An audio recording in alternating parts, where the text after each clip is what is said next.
Hello at welcome sa ating channel. Ngayon nga ipag-uusapan natin yung nire-request nyong lahat na yung theory na kumakalat sa Facebook noon. Bali hindi ko na dapat to gagawan ng video, pero since sobrang daming nagre-request at talagang gustong gusto nyong gawan ko to ng video, ginawan ko na. So first, kung di nyo pa ako na-follow sa mga social media sites natin, gaya ng Facebook at Twitter, i-follow nyo na ako doon. Bali ilalagay ko na lang yung mga link ng page natin sa description sa ibaba. So bago tayo mag-umpisa, alam nyo na, intro muna tayo. Slick talker since a jet.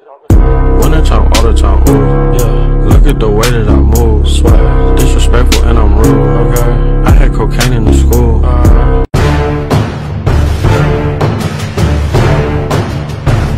Bali base sa mga nagtatag sa page natin about dito sa theory na to, ang sabihin na nating pinakamatagal na naipost itong theory na to during September 2016 pa. At ito ngayon shinare ni Sir Mavis Vermilion. Ewan ko lang kung saan niya to nakuha or saan niya to nakopya, pero base nga sa theory na to, ang gumawa nga daw neto yung former graphic designer daw ng One Piece. Anyway, umpisahan natin yung video na to sa unang sinabi dito. Ito nga yung pagbibigay ng comment niya sa magiging kahihinatnan ng Whole Cake Island arc. Bali kinonsider ko na hindi ito prediction since nagsimula nga yung Whole Cake Island arc in May 2016. Kaya pwedeng nangyari na yung mga nasabi dito sa theory na to at inilagay na lang dito para mas kapanipaniwala at para mas tumibay pa tong theory na to. So mapunta na kagad tayo dito sa theory about sa Wano War. Since 2018 nga lang nagsimula itong arc na to sa manga. Bali dito nga sinabing magte-train nga daw si Luffy kasama sila Sanji at Zoro ng haki niya in 2 weeks. Bali dyan pa lang mali na kasi in real storyline nakita naman nating nakulong si Luffy at Eustace Kid. At yung matanda nga na si Hyogoro ang nagturo kay Luffy ng Advanced Armament Haki. So negative na kagad yan sa part na to. Ang next naman yung pagbabanggit ng bounty ni Kaido, which is 5.2 billion belly daw. At alam naman nating 4.6 billion belly lang talaga yung bounty ni Kaido. Sinabi nga rin dito na pinakawalan daw ni Usopp sila Hawkins, Kid at Apu para daw tumulong sa kanila laban kay Kaido. Tingin ko ang naging reference neto yung time na tumalon si Kaido para mag-attempt ng suicide. Dahil nakita nga nating saktong bumagsak si Kaido sa kuta nila Eustace Kid. Bali dyan pa lang alam na kagad natin halatang gawa-gawa lang to ng kung sino-sino lang. Kasi we all know na si Oda hindi siya napaka-direct to the point magsulat, 'di ba? Kumbaga yes, nakita nga ni Kaido yung 4 sa 11 supernovas. Pero tingin nyo, isusulat niya ba yun ng direkta lang na kinulong niya lang sila? 'Di ba hindi? Syempre as Oda, ilalagyan niya ng maraming twist yan. Since mabibigat na karakter yung mga kabilang sa 11 supernovas.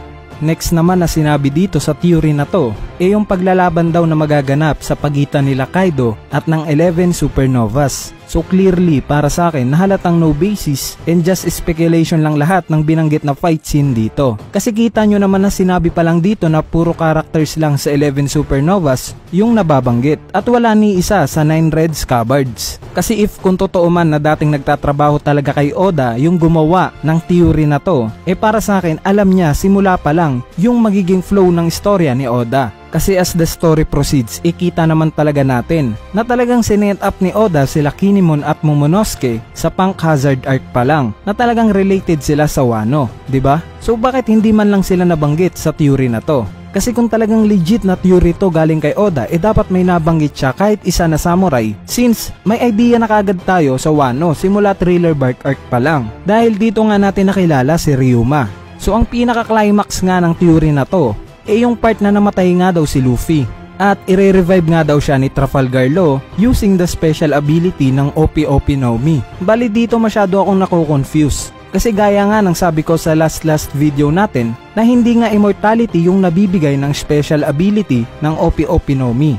Bagkos ang nabibigay nga neto eternal youth, meaning walang katapusang buhay or hindi tatanda yung magagamitan ng special ability ng Opi-Opi no Mi at hindi immortality. It means mamamatay pa rin kahit gamitan ng eternal youth. Sabi nga rin dito na pagtapos nga daw buhayin ni Trafalgar Law si Luffy, namatay naman daw si Law dahil nga sa effect ng Opi-Opi no Mi. At si Luffy naman daw hahatulan ng execution. Kaso bago nga daw i-execute si Luffy marami nga daw pupunta. Kabilang na yung mga army ng Alabasta, army ng Dressrosa, army ng Fishman Island, yung mga dating prisoners ng Impel Down, yung crew ni Trafalgar Law, yung mga Ming tribe, yung Revolutionary Army, at yung mga tao sa Wano. Sa kabilang banda naman daw, yung world government, kabilang yung mga Cyberpolls, 5 elders, at yung buong Marines ang makakalaban netong mga pumunta sa execution ni Luffy. Bali pinangunahan nga daw ni Zoro yung magiging war sa pamamagitan ng paggamit niya ng isang malaking slash na binlock naman daw ni Dracul Mihawk, at doon na daw nagsimula yung gera.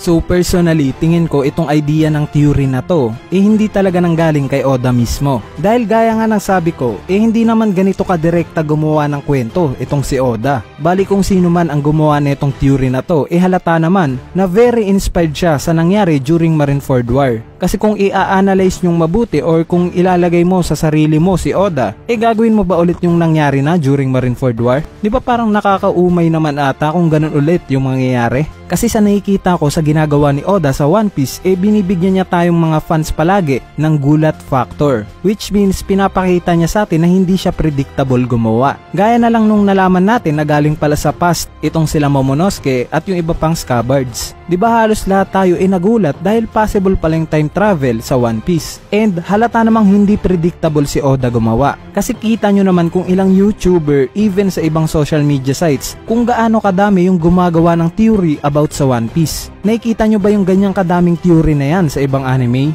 Diba hindi? So that shows kung gaano kagaling si Oda na mag-mind games sa mga nanonood sa kanya. So tingin ko as the One Piece proceeds, ganyan din yung gagawin ni Oda. Marami pa sa ating may ibibigay si Oda ng mga unpredictable scenes. At napansin ko lang sa theory na to guys yung huling part nga sinabing binlock daw ni Mihawk yung ataking ginawa ni Zoro. So basically ang idea ng gumawa ng theory na to, meron pa rin si Chibukai system or yung 7 warlord system. Nasa ngayon nga alam naman nating lahat na mga nagbabasa ng manga na wala na yung si Chibukai system at nabuwag na talaga to dahil sa may ginawa ngang malakas na kung ano man yung SSG or yung Special Science Group ni Dr. Vegapunk. At sa ngayon nga hindi pa rin nire-reveal yan. Bali dyan pa lang ang linaw na talaga na pinapakita na isang fan lang ng One Piece yung gumawa ng theory na to. At isa pa napansin ko nga dito yung sinabi na hahayaan na naman daw ni Garp si Luffy na ma-execute gaya nung nangyari kay Ace during Marineford War. Isipin nyo yung logic guys kung mangyayari man yan.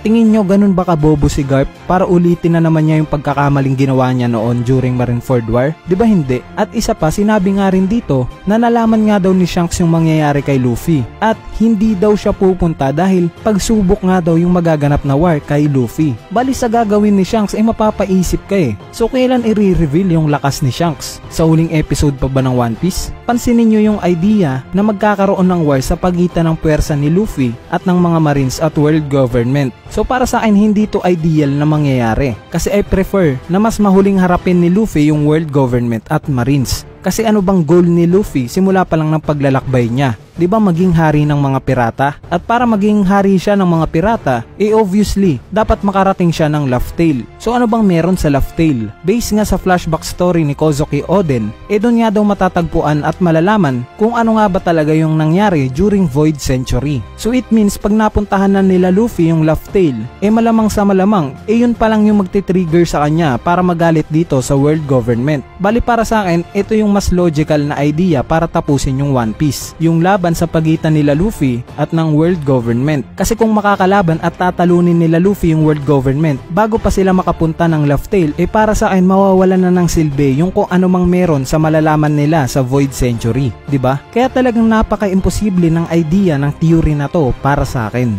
So kung mapapansin nyo parang puro negative yung comments ko about sa theory na to.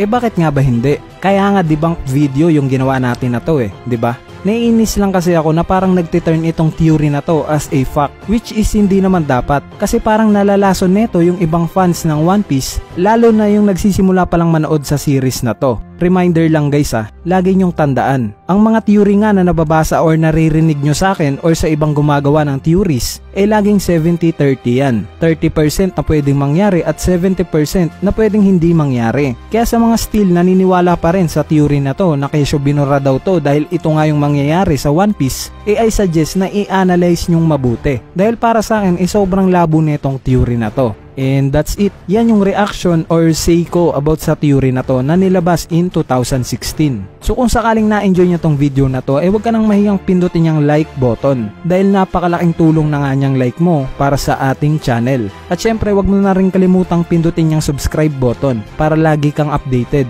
pag may bago tayong upload na video. So yun lang. Peace!